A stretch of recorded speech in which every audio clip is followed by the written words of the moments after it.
Maïkan fut conduite par 2 guerrières à Nissel, la nouvelle capitale du royaume de Corlish. Bâtie sur une île au milieu d'un large fleuve, la cité était encore en pleine construction.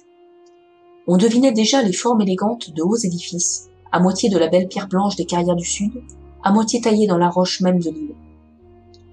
De l'endroit se dégageait un mélange de splendeur et d'agressivité. Cette ville, c'était avant tout un centre militaire, celui d'une conquérante, et cela se voyait au premier coup d'œil. La route de Maïkan et de ses accompagnatrices fut interrompue à de nombreuses reprises. Des gardes vérifiaient régulièrement les autorisations de passage. Claran a déjà subi plusieurs tentatives d'assassinat, expliqua l'une des femmes à Maïkan, impressionnée par ce déploiement de force. L'armée lupésienne tente régulièrement de nous envoyer des espions. C'est d'ailleurs bien la première fois qu'ils acceptent des femmes dans leur armée, ajouta-t-elle désabusée. Enfin, Maïkan fut introduite dans un beau bâtiment, dans une salle à colonnes plus sévèrement gardée encore que le reste de la ville. Au fond de la salle, sur un trône de pierre délicatement gravé, elle vit celle qu'elle était venue rencontrer. Elle s'approcha et s'agenouilla devant la reine. Malgré sa féroce réputation, Claran semblait étonnamment frêle et douce, constata Maïkan, surprise.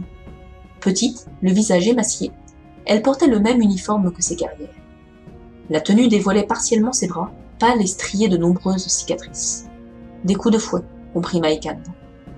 Claran se leva et s'approcha de Maïkan. Elle lui fit signe de se relever et l'examina attentivement, avant de lui sourire. Cependant, sa voix resta froide et distante quand elle prit la parole. « Bienvenue à Nissel. D'après mes soldats, tu prétends posséder un double éclat, toi aussi. » Intimidée, Maïkan se contenta de hocher la tête. « Tu dis aussi vouloir nous rejoindre ?»« En effet, » murmura Maïkan.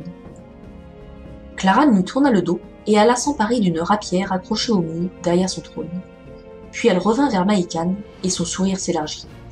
« Prouve-le-moi. » Sans lui laisser le temps de répondre, elle bondit sur elle. Maïkan réagit instinctivement. Elle roula sur le côté et tendit son éclat de contrôle vers la reine. Cette fois, elle sentit une résistance, puis eut l'impression qu'une vague la frappait violemment. Claran, plus entraînée qu'elle, venait de lui renvoyer son pouvoir. Immobilisée, Maïkan vit la reine s'approcher. Dans un effort désespéré, elle mobilisa à nouveau toute son énergie. Juste avant que Claran ne lui porte un coup, elle parvint à arrêter son bras. Les 2 femmes luttèrent en silence, esprit contre esprit.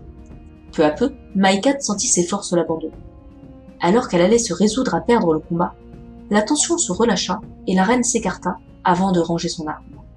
« C'était un combat intéressant, » dit-elle, essoufflée. Elle alla ranger son arme, puis fit signe à Maïkan de la suivre dans une pièce voisine, plus petite et à l'abri des regards. « Désolée pour cette attaque. Je suis de nature méfiante, je n'ai pas le choix. De plus, je dois avouer que j'étais assez curieuse de mesurer mon éclat au tir.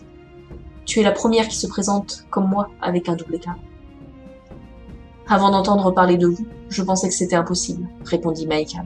« D'ailleurs, même maintenant, je ne comprends pas. »« Je n'ai que des hypothèses à te proposer, » reprit Claran. « En découvrant mon pouvoir, j'ai commencé par l'utiliser pour survivre, pour gagner ma liberté, sans m'interroger sur les raisons qui avaient poussé les dieux à me l'offrir. L'urgence était ailleurs. Mais une fois installé ici, dans une relative sécurité, j'ai commencé à faire des recherches. J'ai parlé à des prêtres de l'Empire du Sud. Je n'ai eu que des bribes de réponses, mais assez pour supposer que ce double éclat n'est délivré que dans des circonstances très particulières. Comment as-tu acquis le tien ? Maïkan lui conta l'agression de sa sœur, son sacrifice évité de justesse grâce à ce nouvel éclat. Claran l'écouta attentivement, hochant la tête. Voilà qui corrobore parfaitement ma théorie.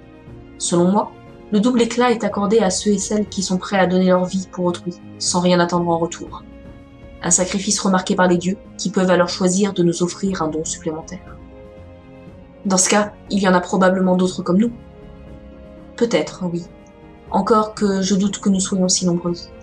Se sacrifier est déjà une chose rare, plus qu'on ne le pense, malheureusement. Et ensuite, encore faut-il survivre. Tu as eu de la chance de te débarrasser de tes agresseurs avant que l'ombre ne te submerge. De la chance encore que tes proches t'aident à t'enfuir. Il en a été de même pour moi. Mais pour nous 2 qui avons réussi à fuir, combien ont succombé avant de prendre conscience de la nouvelle puissance qui était la leur ? Claran se posta à la fenêtre. Maïkan l'y rejoignit, contemplant avec elle la vue qui s'étendait à leurs pieds. la ville de Nicelle et jusqu'à l'horizon, les plaines sauvages de Corliches. « Je suis cependant confiante, reprit Clarane. Plus les jours passent, plus nous devenons fortes, et plus nous serons aptes à accueillir de nouvelles recrues, simples combattantes ou bien dotées comme nous du double éclat. Quand notre séparation de la Lupésia sera achevée, que nous serons reconnus comme un royaume à part entière, toi et moi pourrons nous lancer à la recherche d'autres femmes telles que nous. Partout dans le monde, nos sœurs souffrent. La Lupésia est le pire des endroits pour nous, mais ailleurs, la vie reste injuste et dure aussi pour les femmes. Nous trouverons nos égales, nous les formerons. Nous constituerons des guildes de double éclat pour faire de ce monde un monde plus juste. » C'est ainsi que Maïkane fut jugée digne de rejoindre Clarane et son armée. Au fil des ans, elle s'illustra à ses côtés, devenant une guerrière redoutable, luttant contre la violence directe des Lupésiens et celle plus insidieuse des autres royaumes.